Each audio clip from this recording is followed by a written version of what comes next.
Hi everybody, thought I'd just do a very quick video. Very busy with family commitments for the next week or so, but I just wanted to do a video follow up to my Age of Hannibal rules review that I did some time ago now. Some of you may have seen the Littlewarstv announcement and release of the second version of Age of Hannibal. In typical Littlewarstv tradition, they have been very fair with the release. They've produced a PDF for those who have version 1 with the additional updates so that you don't have to go out and buy a brand new rule set. And they've also added some extra elements in there free of charge for people to get into the game as well. So well done to them. Production values look great. For me, obviously having version 1, I only needed the additional updates along with the free army building and design guide that they've provided as well. These are all available through their website in the free section or directly from the Age of Hannibal part of the site itself. So I just wanted to summarize my initial thoughts, reactions to some of the changes. I haven't had a chance to get this on the table as yet. But I always thoroughly enjoyed this game anyway. Anything from Greg and the team for me has been a win-win. I love Ultra Freedom. I liked Age of Hannibal. I think they're very, very good, simple designs. So Age of Hannibal, the revisions. So some of the key things for me are changing to the dice mechanism. So we're going from D10s to do at D8s. Yeah, probably not a dice that's used very often in wargaming these days, but I understand the reasons for that, reducing the variables, making results perhaps a little bit more predictable, a little less random in terms of some of the outcomes that can happen. So I'm quite comfortable with that. They've aligned the ranges a little bit better now for missile fire.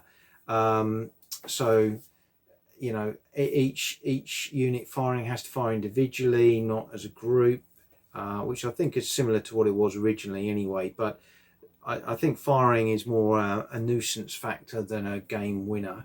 I think that's the key part of this.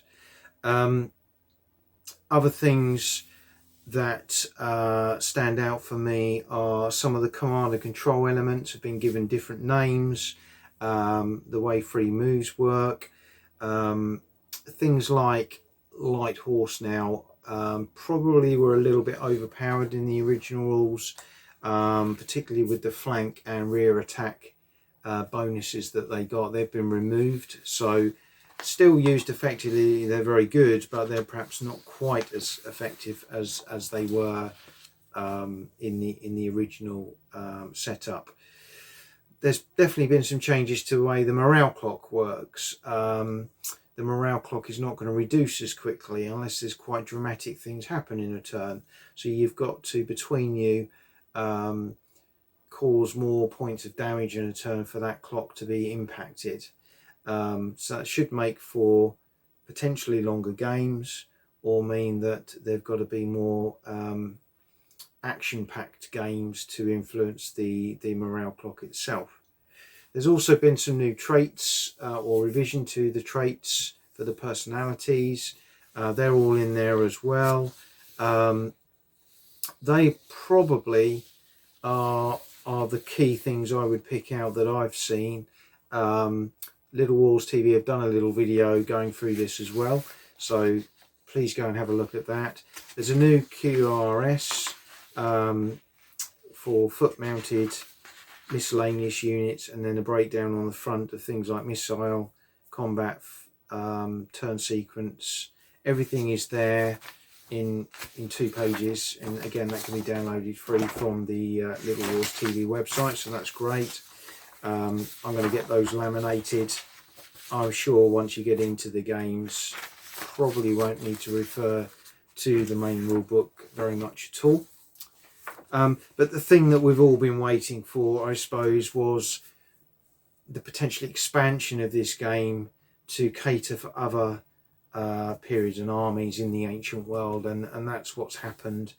And so they've brought out, this is a PDF printout of the Army Building and Design Guide, and it covers classical Greece and Persia, the Macedonians, Roman Carthage, successor kingdoms, Caesar's Gallic Wars, and the Roman Civil Wars.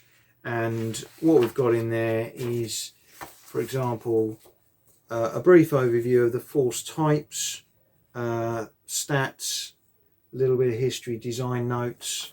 You've got that for each army, but it's very much yours to design. So whether you're a points driven game person, or whether you want a historical list based on a historical battle as far as you can in this period, then you can do that. That's not a problem.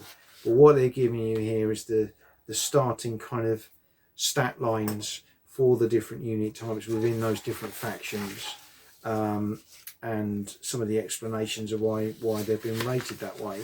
And I think that's great, because I know at our club we did have a few games where we weren't just using the standard armies in the first rule set, we were using other things, so we had to kind of mock up those stat lines based on what we thought was realistic for that period, which worked absolutely well, and so we could see that this was very doable. I'm just glad now that they've kind of formalized that within version 2. So again, these are all downloadable PDFs. You've got plenty of bits and pieces you can download for free, you know, if you've already got the rule set, or if maybe you just want to have a little look and get a feel for it before you dive in and buy a paper copy. These are not expensive anyway to buy, but as I say, you can get hold of lots of different things there online for free or to purchase, depending on what you want to do and what you're looking for.